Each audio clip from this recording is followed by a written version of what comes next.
আজ আপনাদেরকে দেখাবো অক্টোবর নভেম্বর মাসে আম গাছের কি কি পরিচর্যা করতে হয়। আমাকে অনেকেই প্রশ্ন করেন যে এই সময়ে আম গাছে কি পরিচর্যা করব। এই জন্য আজকের এই ভিডিওটি নিয়ে আসলাম, আশা করি উপকৃত হবেন।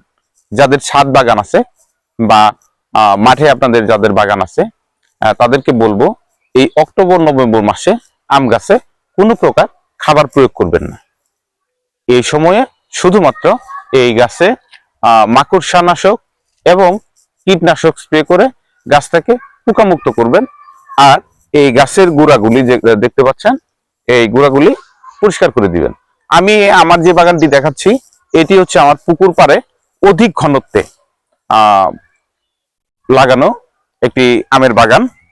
তো আপনারা যারা ছাদে বাগান করেছেন তাদেরকে বলবো আপনারা আপনাদের গাছের গোড়াটি মালচিং করে দিবেন যাতে মাটির আর্দ্রতা ঠিক থাকে। আর যদি দেখেন মাটিটি একদম শুকিয়ে গেছে এবং গাছ নেতিয়ে পড়ছে, সেক্ষেত্রে হালকা পানি দিবেন যাতে মাটির আর্দ্রতা ধরে রাখতে পারেন।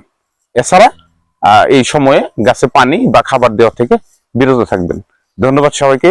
ভালো লাগলে আমাদের সাথে থাকুন।